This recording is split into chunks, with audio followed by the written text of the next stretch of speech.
This is Shelby, And this is Jess. and welcome back to the League of Extraordinary Readers.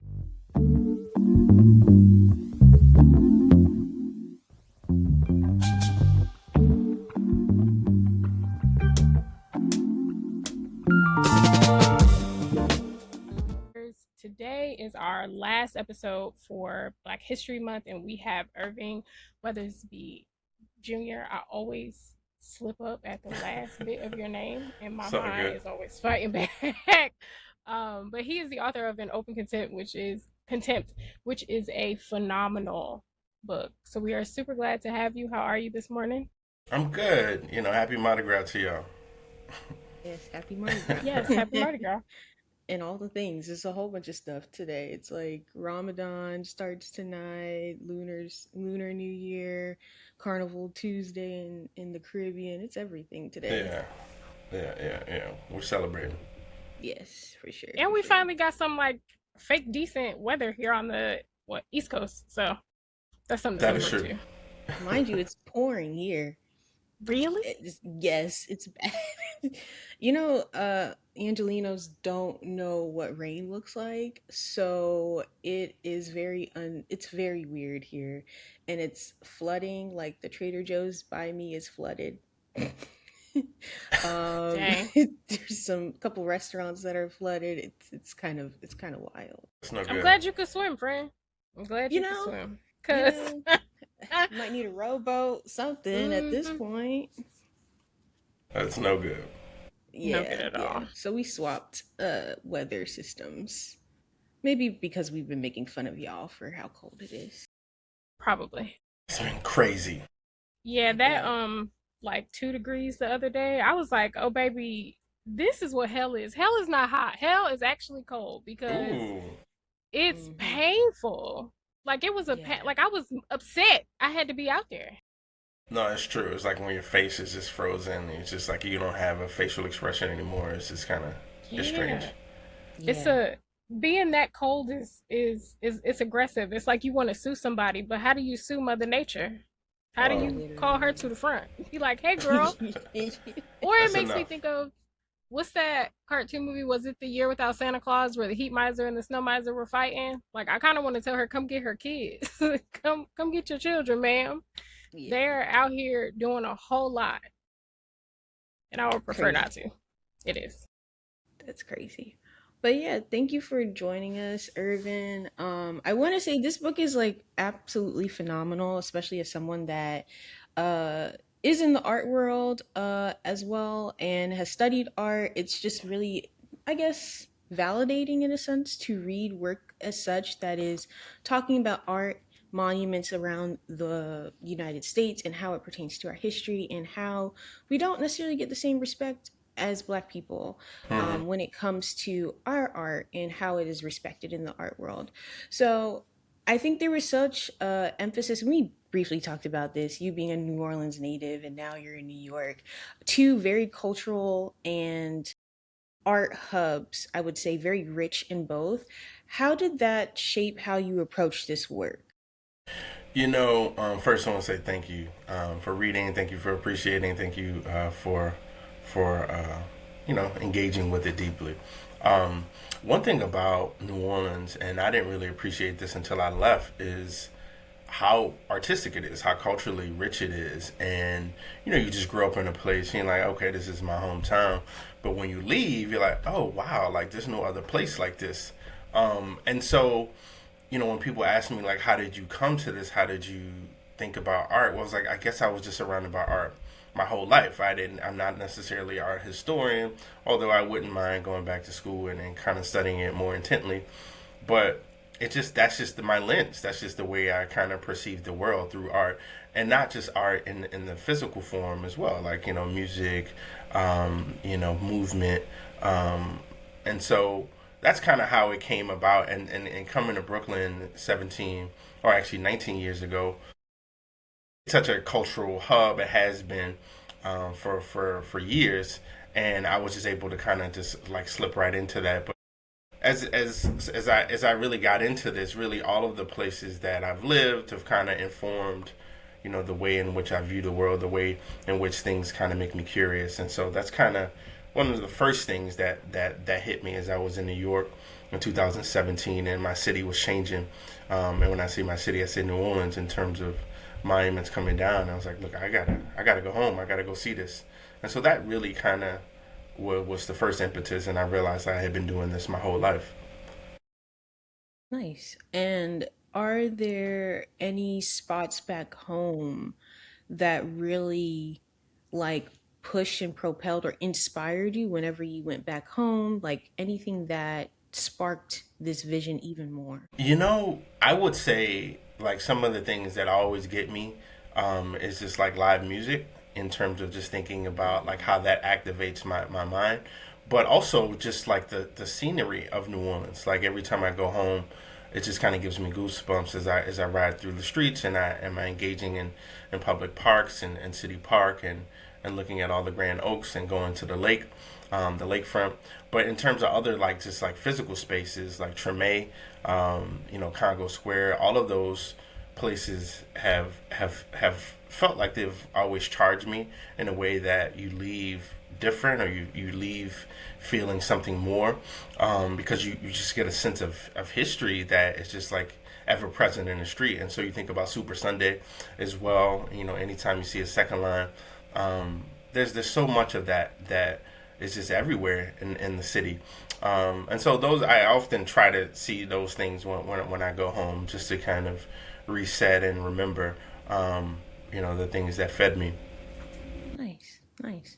Do you are there any things you do with your children to connect them to New Orleans? I mean, outside of just going back home, are there different like traditions and things that you uphold with your kids that you and your family did when you were growing up? Yeah, no, we had a king cake. We actually had two king cakes this season. We just finished it. So we definitely try to do that. I've introduced them to jazz as well, and thinking about like jazz being the birthplace or New Orleans being the birthplace of jazz. Here in New York, there is a Louis Armstrong. His home is here. It's a kind of memorial. We haven't gone there yet, but we do plan to go. And so those are some of the ways in which I kind of make sure it's there, and whether it's seafood or things that I cook. And of course, I'm always rooting for the Saints. So my son is a huge sports fan, and so those are the ways in which I try to keep New Orleans front of mind. But we have so many different pieces of works of art that are here. Anytime they engage with my parents, they kind of feel New Orleans kind of coming off their tongues. So those are all the ways, whether it's the food, the music, and just trying to introduce them to what culture is. But they love New Orleans. They love going. They love the streetcars. They love really everything about it. I love that. I also love that you're introducing them to jazz because I am also a black baby that my parents made, and like there was a lot of jazz playing in this house. So it's what my ear reaches for mostly. So I think that's cool. With An Open Contempt, you talk about a lot of different archives, a lot of different places you went, and the emotional impact that it had on you. So which one would you say was especially difficult to sit with? You know, I would say when I went to Louisville, that was really, really intense. And yeah, there was a show in Louisville called Promise, Witness, and Remember, and it was primarily honoring the life of Breonna Taylor, but really so many others of us who have been killed due to extrajudicial police violence. That was really heavy. I knew I went there specifically to see it, and I knew it was gonna be heavy, but I didn't know it was gonna be that heavy. Like I found myself really weeping, when I got to the end of the show, and the way it was set up. The curators did an incredible job. I think it was Allison Glenn who did that, and it's a fantastic exhibit because there's just so many. Hank Willis Thomas was there. So many Neri Ward. So many really incredible artists had kind of some pieces that just floored me. And right after that, I had a really charged experience with the police. So as soon as I left that that exhibit, I go back to my Airbnb in Louisville and some strange thing happened with the cops, and so I was like, damn, like is this really what our lives are here in America? And so that's probably was the most emotionally saddening or disheartening, but I think the most uplifting was when I went to Venice to see Simone Lee at the finale. That was the Venice finale. That was really, I was overjoyed with tears in that experience. That's beautiful. And art is just so, it can just move so many people, especially when it's so deeply connected to you. Um, with that being said, what connections do you see between the history you documented and the current political climate that we have going on? Yeah, I mean it's right. It's all in our face, right? It's fortunately, I actually read an article today where the current administration's removal of the slavery plaques outside of in Philadelphia are going to be reinstored. So I think that's a really promising thing. But then you see the administration's assault on like the Smithsonian, um, the assault on black women and black women artists. Yeah, I think this book is really right now in terms of thinking about how this administration is trying to shape our cultural psyches, and trying to rewrite narratives. Right, this whole notion that Charlie Kirk, is MLK and should be memorialized as such is really ridiculous. It's like, and so that's where we are. I think the book kind of speaks to so many of those different impulses to try to create and reshape narratives. And so whether it's erecting things that shouldn't be, or taking things down that should be up, I think that's where we are. Look, I try to be encouraged about things that are happening in the world. I don't want to be so pessimistic and downtrodden. And I think Boston is doing a really good job in terms of some of their public memorials and public monuments. Really, a lot of really positive things that are there in their public spaces. Nice.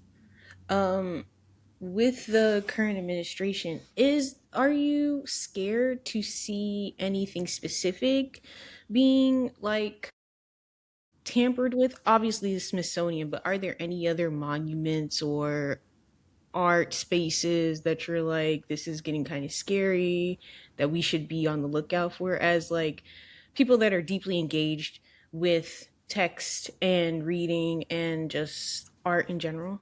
Well, I mean, I think the Charlie Kirk impetus and those type of things and trying to memorialize him, I think that's something that's problematic. I just actually did a review of this book called A Biography of a Mountain, and it is about Mount Rushmore, and it came out in like November. It's written by this white dude who goes to the Black Hills in South Dakota and really dives in an incredible way, and he tries to kind of deal with his whiteness. He talks to a bunch of native artists, a bunch of white settlers, at least the ancestors of these white settlers, and it just made me think about how ever present that is in terms of like, oh, okay, Mount Rushmore is really kind of the biggest symbol and monument to America's mythology. And so, there's some incredible pushes to try to um, continue to rewrite narratives about that place, and not speak to the native experience, not speak to the black experience. And so those type of impulses, I think we should also kind of be aware of, because that is really where we are in this country, and thinking about like how our stories are remembered. And so you got things like that. You have all of the different things that Trump is trying to do to put his name on spaces, art houses and the like. And so I think those are the things that we should really be careful of, and thinking about why these things are being named, and so on and so forth. And is he going to try to redo what Monticello is doing? They're really doing a really good job of restructuring or reframing Thomas Jefferson as a slave owner, and really trying to balance the things that he did that were positive with all of the things that obviously he did that were not. And so those are the things that we need to be aware of, and how the presidents are being reshaped, whether it's Lincoln and the like. Mm.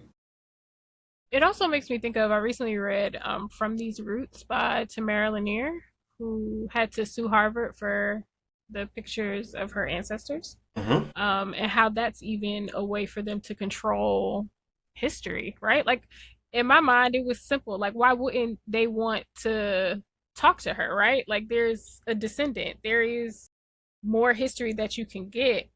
Um, so it's just interesting to see how they are protecting their version of history on all these different levels, right? Yeah. Like from politics all the way down to art. Especially when art is sometimes talked about as so fleeting, right? Mm-hmm. Like same way that literature is talked about. You know, people there are a lot of people that think that only nonfiction is real literature, and if you're not Hmm. reading nonfiction, then your reading is not valid. Or if you only read fantasy, or if you only read romance, like you're not a reader, you're just having fun. You know, real comprehension is being able to dabble with words in any way and to see the Hmm. bigger picture in any way it's thrown at you, right?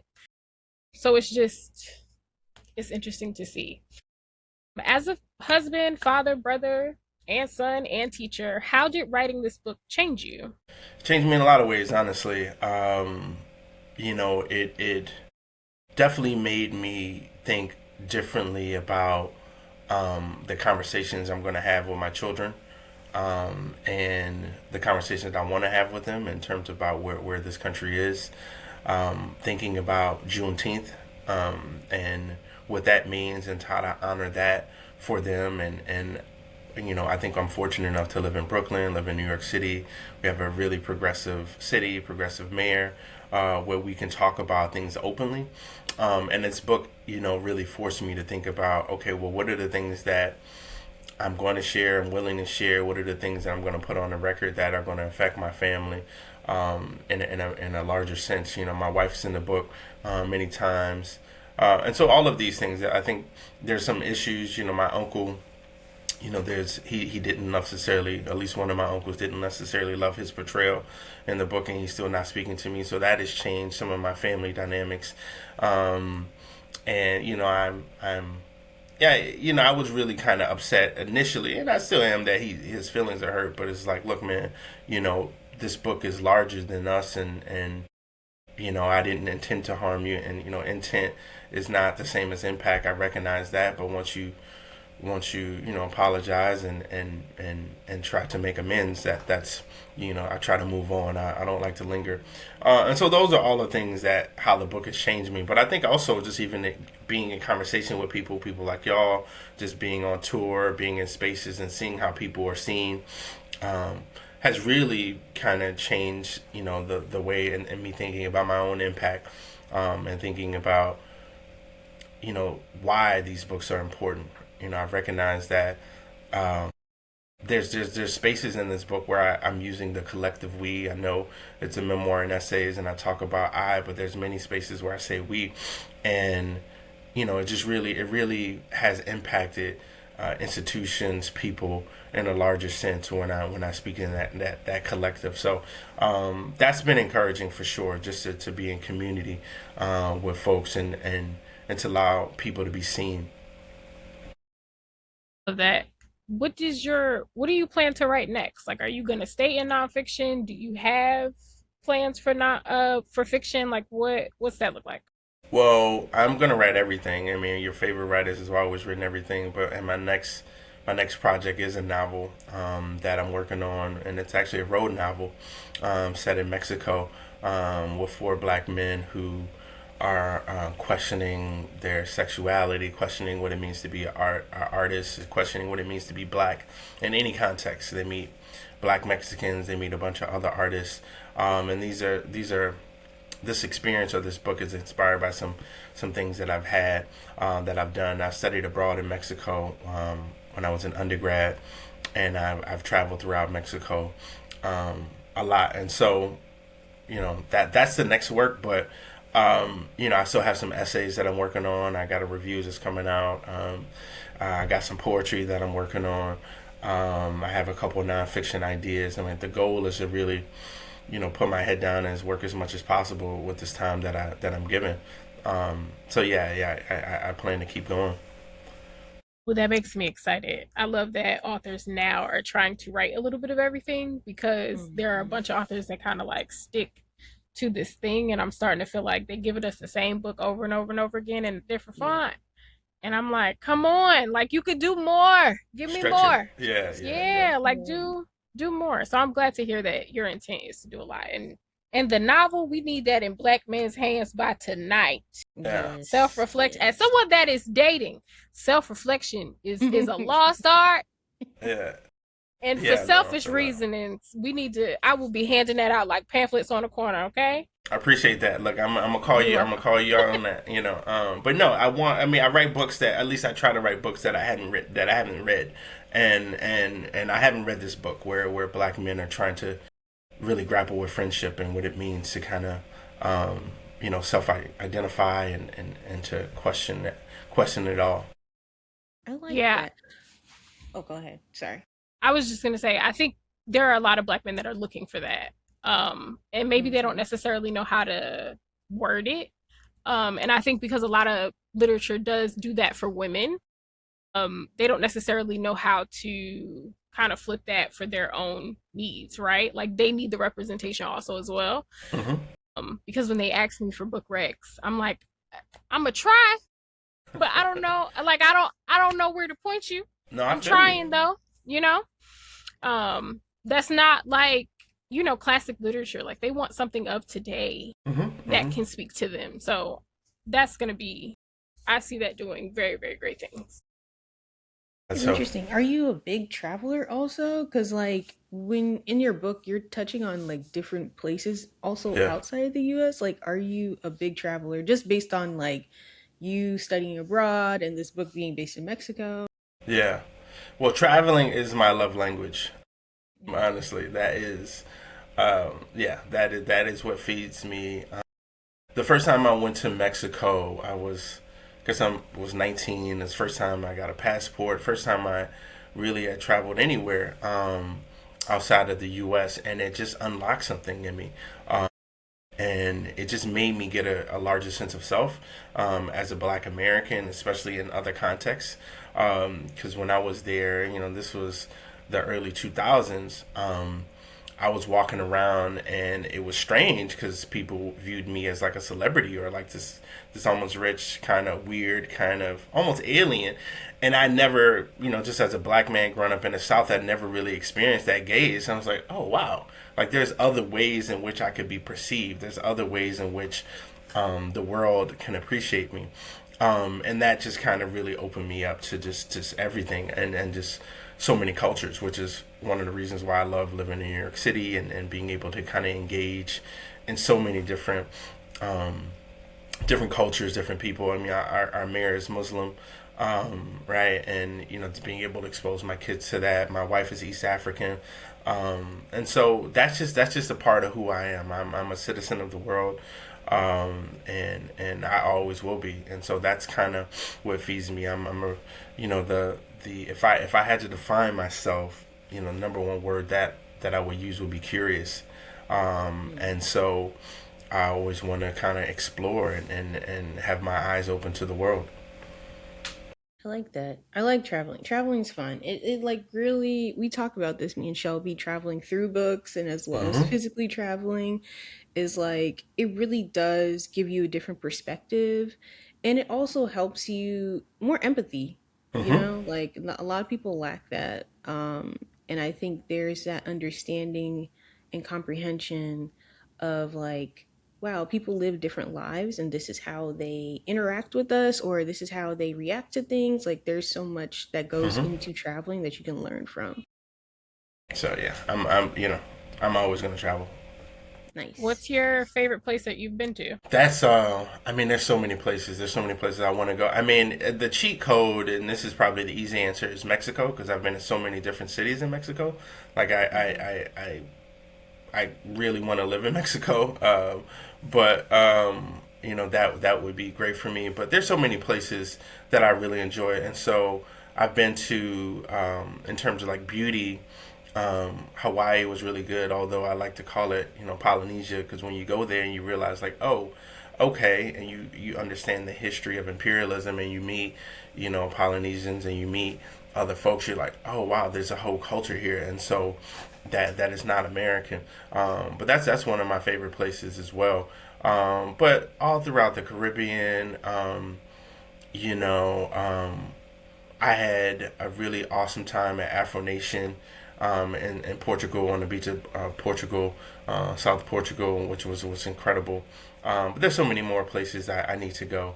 I haven't been to South Africa, I haven't been to East Africa, but I know those places are beautiful. I will also say, like, in terms of some of my favorite places in the U.S., South Dakota and the Black Hills was beautiful. Just really, like, it's almost on par with like the Grand Canyon in terms of landscape and scenery, and it's just, you just feel, centuries of time.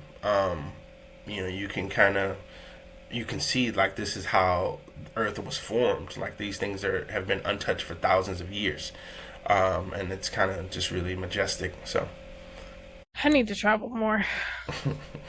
I need to do that like immediately. You do, friend. You gotta go to places. When Got I some moved, stuff planned later this year. So, yeah. where are you going? um, all in the US, but my mom and I go to we've been separately, but we're finally gonna do it together this year. Our art retreat up in Vermont on Lake Squam. Wow. Um, that is the most beautiful lake that I've ever seen. Like, it kind of made me question, like, well, who decided that this was a lake and not an ocean? Because it's huge. Yeah. We're doing that. I know I'm going to Tennessee a couple of times. Okay. One Yeah, for a that's book fun. thing, the other for something with my mom. So, Irvin, you've seen my mother out with me, the lady in all the orange. That's Okay. my mom. Okay. But she is popular in the knitting world. So she goes to a couple of different states for like knitting retreats and things like that. So we'll be in Tennessee for that on this farm. That's dope. So stuff like that, and there'll be yarn involved. I'm just there for the food and the experience. I And don't next, I do love stuff that. with yarn. I don't do stuff with yarn. I'm just I'm not Yeah, mad that's at fun. that. I'm not mad at you. You're the road dog. You know what I'm saying? You pull up, touch nature. Yeah, no, I'm not mad at that. But yeah, the art retreat is going to be really cool because we get to take classes. So the last time that I went, I took a painting class, and we got to kind of just sit in nature and kind of paint what you see, right? And Mm, she kind of taught us the differences between light and dark and like how to do certain things, but we were just on our own. And the fun part about it is that this is a really lax retreat. So like, mm, if you do your first half of the class and you decide you want to go lay by the lake for the rest of the day, like, that's fine. Like, they don't judge you for just yeah, coming to relax. Like, yeah. change your mind, go be outside with the chipmunks, who cares? you know That's so what I'm life really is like. excited. Yeah, that's dope. I'm really excited. Who are your writing influences, past or present, or even your peers? Oh man, all right, we could talk for the next 30 minutes. You know what? One thing, in terms of my own practice and teaching and writing, I like to read a lot of contemporary writers, and I like to teach a lot of contemporary writers. But I'm also grounded in, like, the classics and the history, and so obviously you got Baldwin and Morrison and so many others, Alice Walker, Nikki Giovanni, Sonia Sanchez. Those are the people I remember from, like, undergrad and kind of feeding me. But in terms of, like, my peers, like, obviously, Kiese, and the things he does. But Jesmond Ward is really just like, you know, yeah, there's no one else, So, Imani Perry. One of my favorite living artists is, as well, I read all of his books, is a Pakistani author. His name is Mohsin Hamed. Really, really, really dope. And you can tell that he was trained, or at least studied Morrison really well, but he's really dope. Yeah, and so there's so many. I try to read as much as possible, at least a book a week, and I try to read, like, poetry. I try to read short stories. You know, Nana Kwame Adebrenna. Yeah. I love Yeah, his yeah, good work. stuff. Um, yeah, I mean, there's so many people. Robert Jones Jr. The homie Sibo wrote a dope book. Yeah. Um, Maurice Ruffin. Mm-hmm. There's just so many people that I really really admire. Um, Nadia Owusu wrote a really really dope book called Aftershocks. Um, that was incredible. Um, I don't know this dude, but I just read Rob Franklin's book, Great Black Hope. That really moved Yeah. me.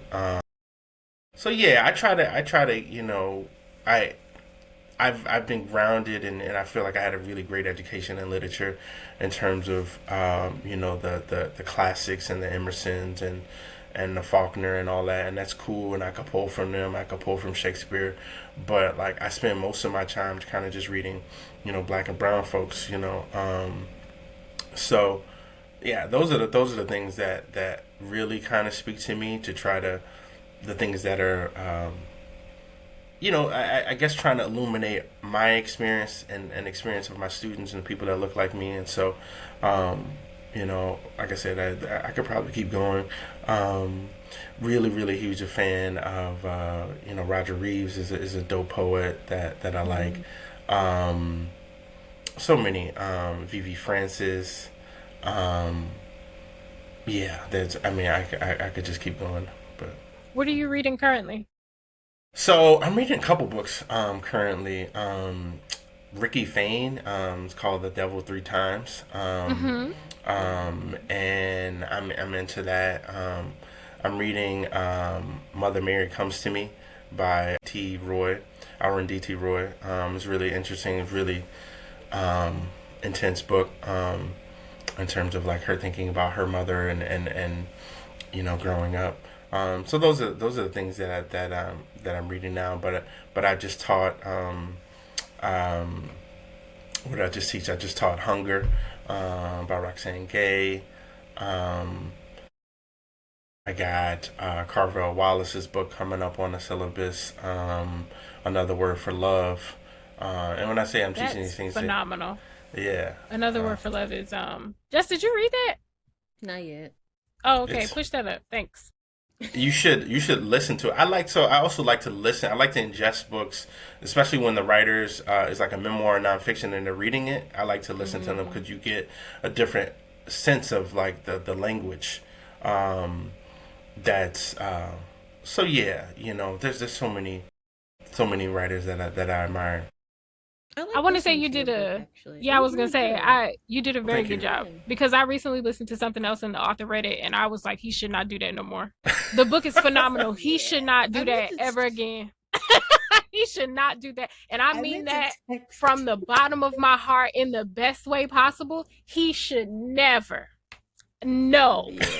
I Beautiful meant to book. text you that somebody in One the of the book club greatest said the books same I've thing. ever read. Like, phenomenal. He should Yeah. never do that. I had to listen to that book on like 2.5 speed to like Uh, make it Yeah. sound. Yeah, no, he should never. You did a phenomenal Nobody's job. done. I was like, oh, this is great. Yeah, you did a good I, job. thank you, Yeah, thank you you. I did a good appreciate you're it. job. welcome. It was really engaging. I also meant to tell you this. Your book cover is the reason I bought the book first. Yeah. The book cover is phenomenal. Like it's so beautiful. And a lot of people don't got good book covers, respectfully. But your book cover can be displayed on a wall, as you can see in the back. Your book Yeah. cover is beautiful. Like, what was the inspo behind that? Also, Well, that was the goal. That I wanted it to like. I wanted it to be a work of art. I wanted to be like, you look. This is like you see this and you're just captivated. And the story is, the publishers come to you if you're so lucky to be like, hey, what are you thinking about? How do you envision this cover? And so I sent them a bunch of covers that inspired me. I sent them a bunch of artists. And then they came back with a mock-up, and the artist, his name is Titus Kafar. And they gave me a mock-up of one of his works of art. I was like, wait, we could just use that? Because if that's the case, let's just go with that. And they were like, yeah, we could ask. And so that's kind of what happened. And the funny thing is, he actually told us no initially. And then he was just like, well, look, just pick another painting. And so I had picked one of his more popular paintings, and he was like, no, just pick another one. And so we went through another round, and he is just like, I mean, I love all of his work, like absolutely everything. And so I was like, say less. And so we went back and forth, and I was looking through things, and I remembered all the stuff that I had seen. And interestingly enough, I actually at first was introduced to him at the Brooklyn Museum in 2017 and to his work. I didn't know who he was, and I was like, damn, this dude's doing some real dope stuff around the same time when I was actually writing the book. And so it kind of really, the synergy was just dope. And so when he eventually kind of said yes to this one, and when I saw it, I was like, yo, this is it. This is the absolute one, because when you read the book, you realize like, oh, this is a portrait of Thomas Jefferson. The book opens, at Monticello, it ends in Monticello. I was like, this is it. This is perfect. And so when he said yes, I literally was crying all day. I was like, wow, we got a book. We got a book. This is something that I'm, ecstatic to have my name on. And so he was really gracious and kind. I hadn't met him yet, and I wound up meeting him months after the book came out. But he's a real dope dude. Yeah, it's beautiful, man. Like that's a good, like I said, not many people got good covers, but that Yeah, one, no. it's being framed. It's I going up appreciate on the it. wall Yeah, for real. It's I really got a beautiful. couple of them. I got a couple of them framed, and yeah, my parents got one. It was definitely like, yeah. So Nice, nice. Yeah, no, I love that. I hope it's staying the same for the paperback because I've noticed a lot of people change the paperback and I'm like, no, no. no, no, we're gonna have to fight. The publisher's trying to do that. No, no, we're gonna have to fight. And interesting enough, when the paperback drops, I actually haven't seen this in person, and it's in Detroit right now, and I'm gonna go see it. And so I'm gonna release an essay just about actually seeing it in person. It's huge in terms of like the scale of it. And so I can't wait to actually see it in person and then just describe that feeling, and so we'll drop that along with the paperback. That's awesome. That's very awesome. I was in the bookstore the other day and there were a couple of nonfiction that changed for the paperback and I was like, that's ugly. I don't like that. Yeah, yeah, Like I'm not opposed to buying books twice, right? Like I Yeah, yeah, have yeah. the hardback and paperback of a ton of books that I love. So I'm like, I'm not buying that. I don't You like how know, it looks.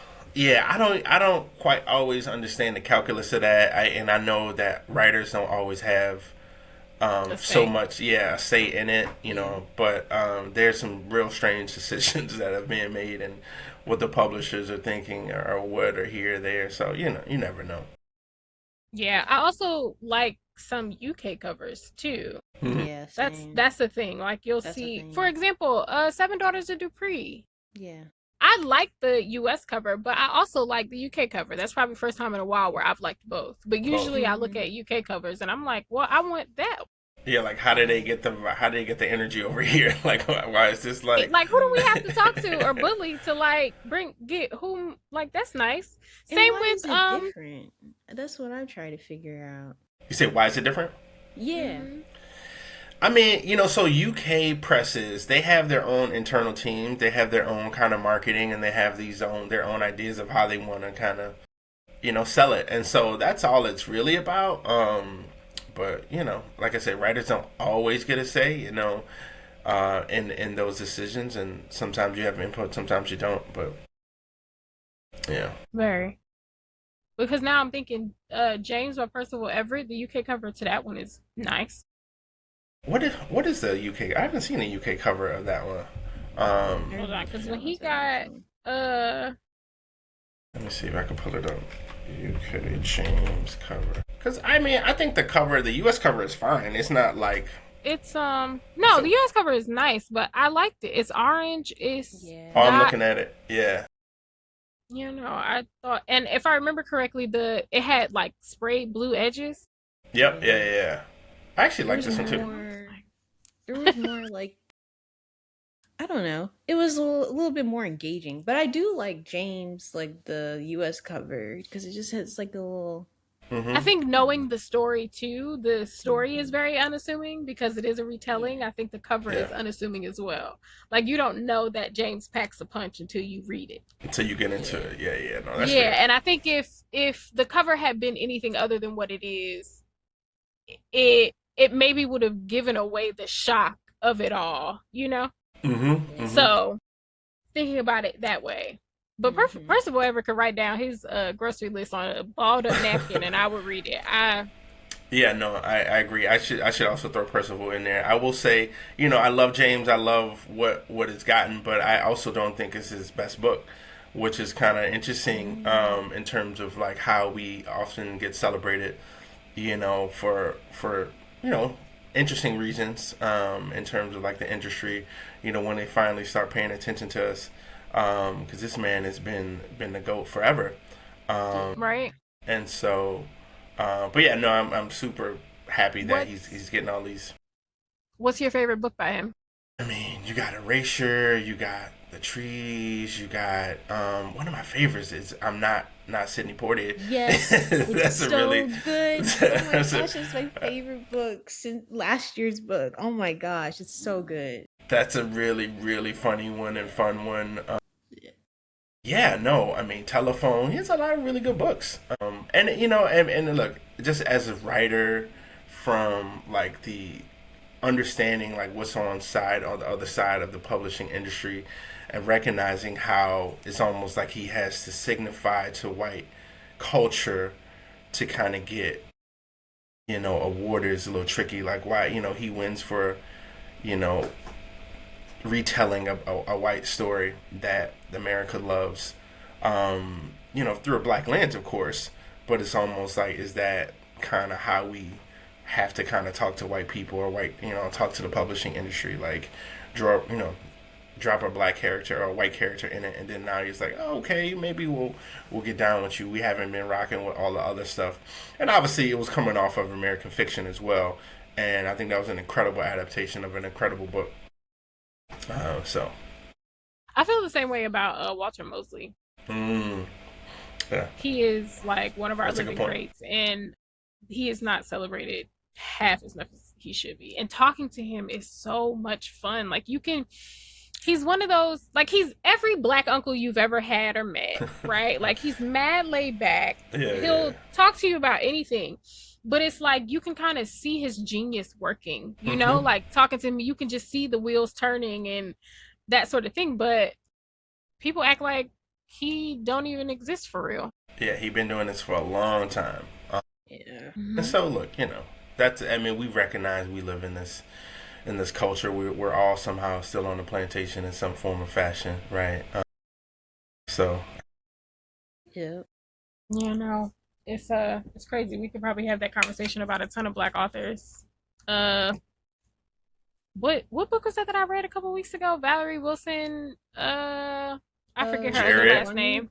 Was it the Mm. Juanita? No, Yeah, not that one. Junetta. It's not Juanita. It's June. Junetta. The Jeanette. mistake. Love. Because I also was calling that lady Juanita the whole book, and that is not her name. It's the mysterious death of Junetta Plum. But the author of I that like that one.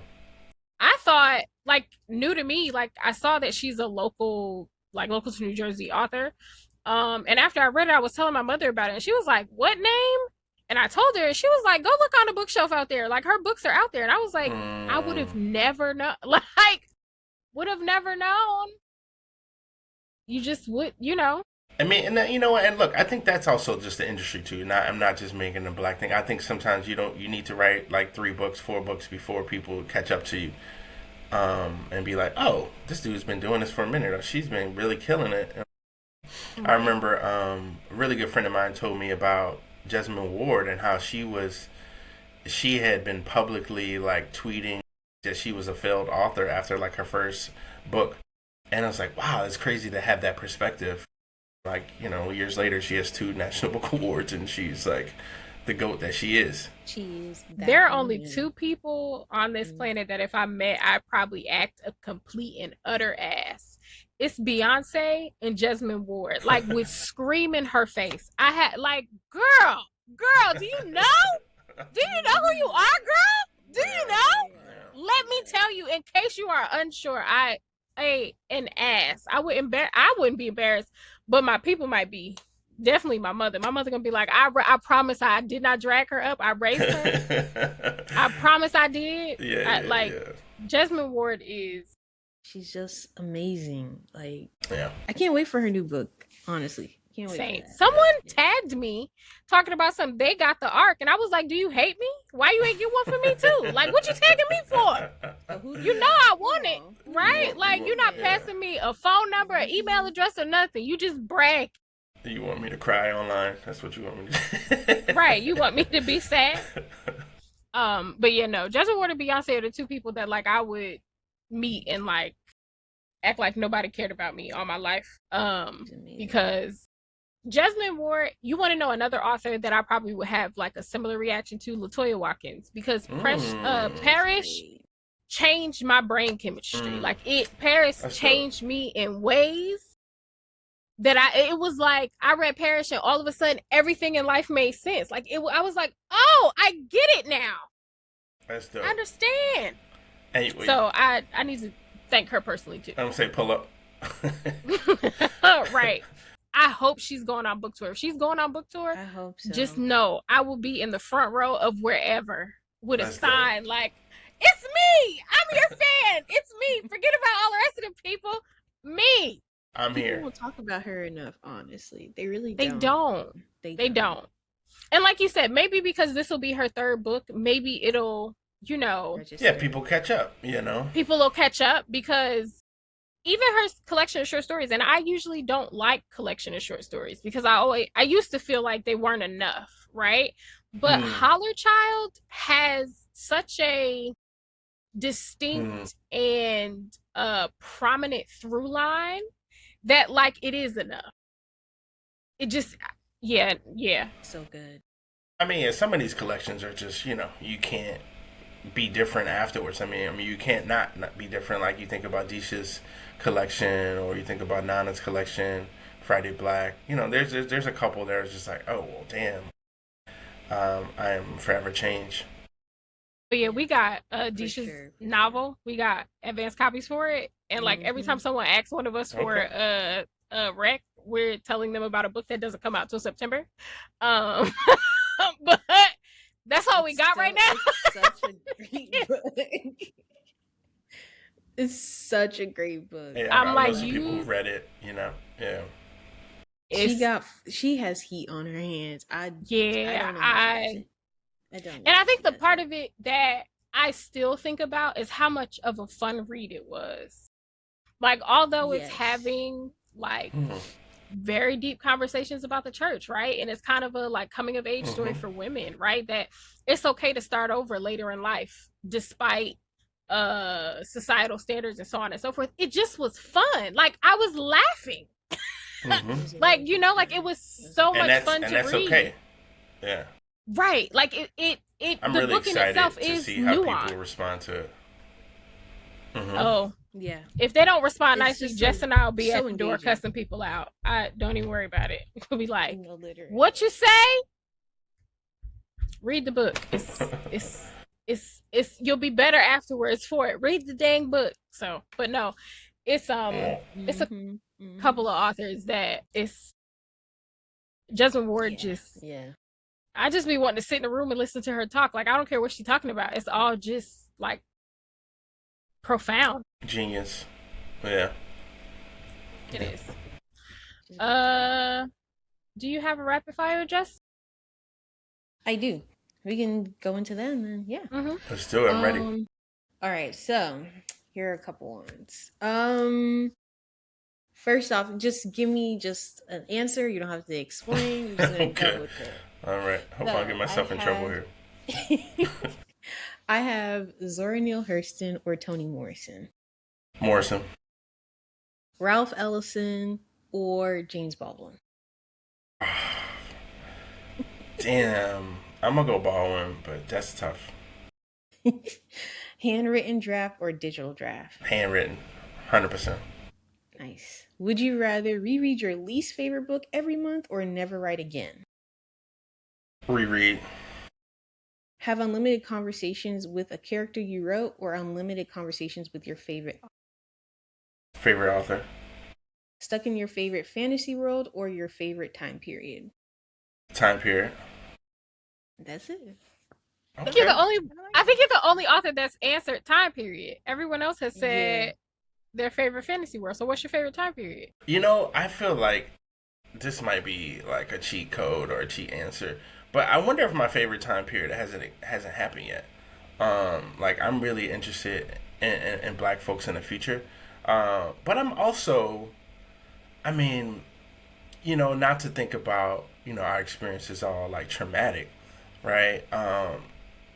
But I mean, I feel like the '60s, culturally, musically, like in terms of like liberation, there's so many points of entry, whether it's like the Panthers or the church or the nation.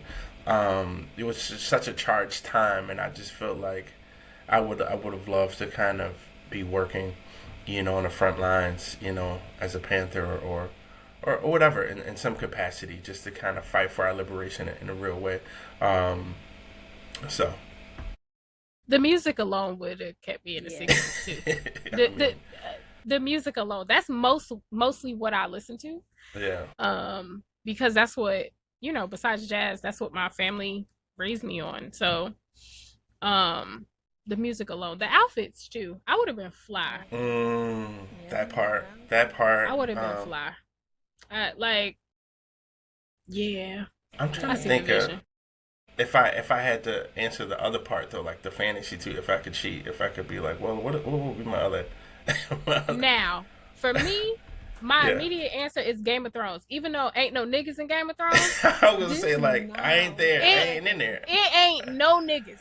But I would very much like to ride a dragon, and I feel like I would manage that world a lot better than some of the characters because I have a dragon. So I'm just gonna burn this shit down. Like, what are we Uh, talking? Half of the okay, conversations they have should not be had because you have a dragon. They disrespected you.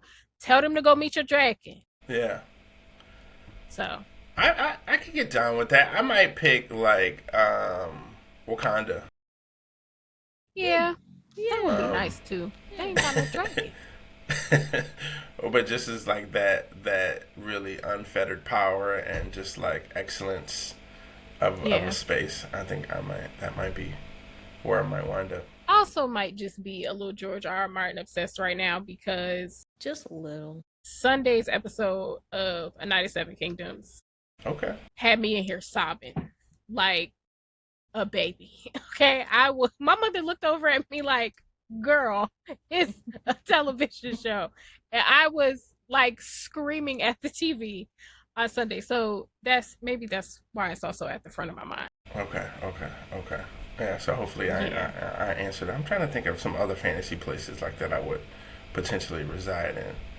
I don't know. It would be also be interested to kind of live in West Africa pre-slavery. Mm. In terms of Yeah. time periods, like to think about like what's pre the American experience or experiment. Interesting. Yeah, I never thought about that, actually. I guess Homecoming kind of talks about that a little bit. Um, in the very early on stages. Yeah, so there's some spaces I might want to inhabit. I'd like to read more of books that take place in that, like Africa Pre. before. So yeah, Yeah. because that was like my favorite part of Homecoming. Like it was those bits. Yeah. Yeah, so I mean, there's some stuff out there like from some African authors. You think about, I mean, like the classics, Chino and Cheba, and like Things Fall Apart, and like those type of kind of spaces. Like, what would that be? To Abeno Cree kind of writes in a more modern space, but then there's other things that, yeah, you think about Chimamanda or like some of the things that she talks about, and like um, the pre Nigeria. So yeah, I could, I love literature, as you can tell. Like I could talk about this forever. I could kind of keep, kind of going off and Shit. Let me just stop. But I'm gonna say there's some August Wilson plays that I would like to be in terms of like the worlds that he creates. I think they were really dope in terms of. Now I'm like thinking because fantasy worlds. I recently read Birth of a Dynasty by Shinaza Bado. I go in that world. It's a great fantasy. Like had me every single page, did not want to stop reading it, was mad at the end that the book was over, and was like, girl, how am I supposed to know what's happening to my children? You just got me attached to these babies and now I got to wait. Still need to Where are my know. children? But Okay. that's a very good one too. Because it's different kingdoms and there isn't magic anymore, quote unquote. So we're Mm. trying to figure out, this the whole Olay. It's a very, very good. Like I'm curious to see where it goes. And then it made me think of Rage of Dragons by Evan Winters. I'm gonna have to find him and knock on his door because I don't even care if the rest of the people have the book. Just send it to me. I've been waiting forever for book 3. So that's another one that was really, really good. I'm sure you'll get it. I'm saying y'all are celebrities out here. We trying to be. We trying. Just a little. But yeah, no, I'm gonna have to email somebody about the Rage of Dragons because there was like my whole household was reading those first 2 books, and you could hear a pin drop in here. Like, don't talk to nobody. We are all reading. Find you something to do. Eat. Don't eat. We don't care. We got book to finish. So That's dope to be reading as a family. That's real dope. yeah. So it was lovely having you. Yeah. Appreciate y'all. We will put all your socials in the description box. Is there Yeah. anything else? I think we covered everything. Yeah. No. No. I think just to kind of underscore, I just started a Substack this year, and I'm kind Yeah. of ramping up. It's Nice. called Black Curiosities, and really just trying to kind of embody all of that, in terms of what things that I'm curious about that I think other folks are as well. And just trying to just riff and trying to move away from this mainstream media who, again, they sold us down the river in Yeah. so many ways. When you see like the Washington Post and what's happening there and so many other spaces. So just trying to create our space for ourselves. Nice. I love Nice. Substack. I also have a Substack. I kind of dabble in some Yeah, sharing my thoughts about things. So seems like we're starting to migrate over there. Like just people I've seen people say it's like the new Black Twitter or whatever. It's a different space. I think it's more inviting in some ways. yeah, it's like you can kind of be the nuance over there. You can be all Yeah. things, Mhm. And there's so many different possibilities with what you can post, how you can Mhm. post it too. Mhm. So yeah, Substack is fun. But it was lovely having you. I'm sure we Appreciate y'all. will Nice having you. have you back Yeah. when your next book comes out. Yeah. I appreciate y'all. All right. No problem. And we will Yes, see thank y'all you. next week. All right. Bye.